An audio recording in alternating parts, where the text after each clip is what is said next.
Hello, friends. Welcome to the next chapter of IELTS Speaking Part 2. We'll continue from where we left in Chapter 1 and discuss some more topics and suggested ways on how to answer them.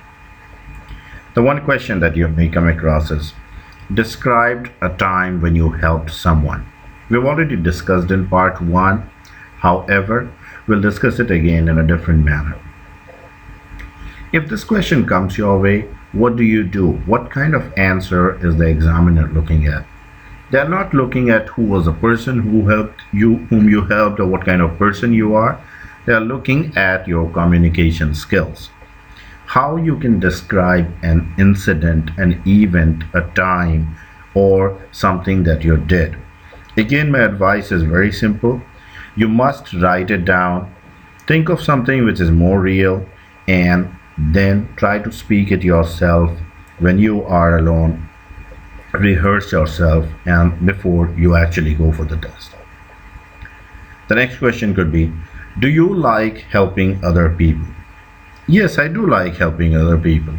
Not that I'm always able to help everyone, but then if possible, if if it is possible that I can help someone, and if the time permits or I'm in a position, I definitely would like to help others. Many a times when I have helped people at my work, in my neighborhood, at home, or my friends.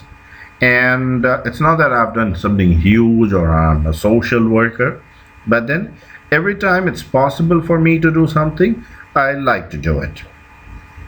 The next question that could come your way is, can you tell me some general things that people can do to help their neighbors?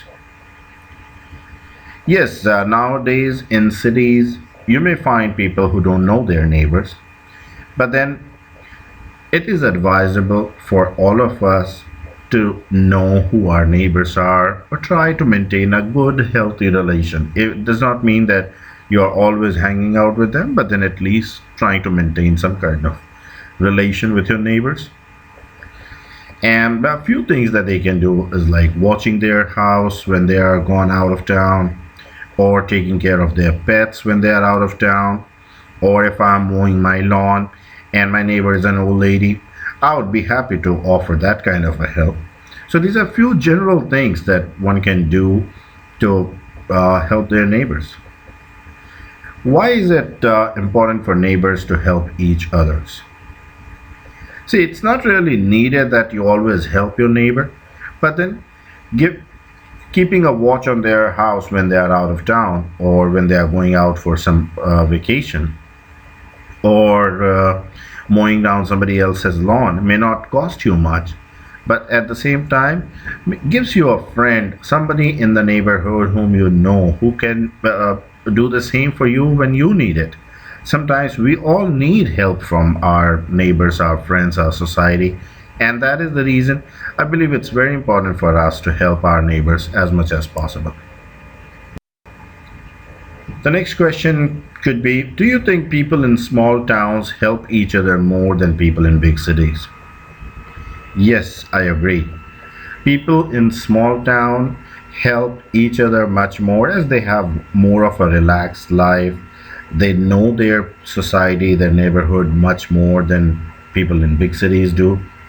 And there's always some kind of community activity that is available in small towns as against big cities where there's a long commute time for your work and there's long commute time for you to come back from your work. Then you're occupied in yourself, you're more occupied with your social sites and everything. So that ways you don't know your neighbor, and chances are low that you would be able to help your neighbors. Can you tell me about some of the jobs that involve helping people? Some of the jobs that I may think wherein it needs people to help each other is something like a nursing job or a doctor or even a teacher for that matter. Teacher becomes a help, a guide to students, especially students who are in their teenage. They need not only help with their subject matters, they also need some guidance towards a better future for themselves. A nurse's job or a doctor's job is plain, simple, very well defined. they do a lot of help to the society and people in general. What sort of qualities does a person need to be a good nurse or a doctor or a helpful person? A nurse and or a doctor or a teacher, number one, they need to be very good or skilled at their job. They need to know their job. They need to understand their job. At the same time, they need to understand the demand or the psyche of the person they're dealing with. A nurse or a doctor may give medicines to a patient that may not taste good, that may be difficult to swallow, but the fact is that medicine is for the help of the person. A teacher may give some homework to the students that the student may not like it, but the fact is that's for the betterment of the student. The qualities that they need to do is they need to be patient, they need to come across as a helpful person, they need to be open or very good about the way they communicate so that the person on the other side understands what they are doing and why they are doing. Do you think their salaries are too low? Although doctors and nurses and teachers make okay money, they make good money if I say so, but they're not always all of them make good money.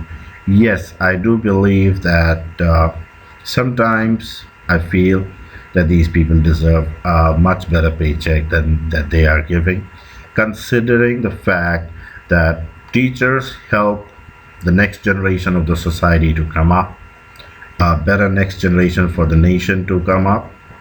Doctors and nurses, they basically save lives. And when the patient gets better, it is always, many a times, patient would feel that, hey, my doctor did this, and I'm too grateful for him to do this. Now, friends, if you did like this chapter, go ahead, press the like button, do subscribe to this channel, and keep waiting for more videos from my side to come on this. Thank you.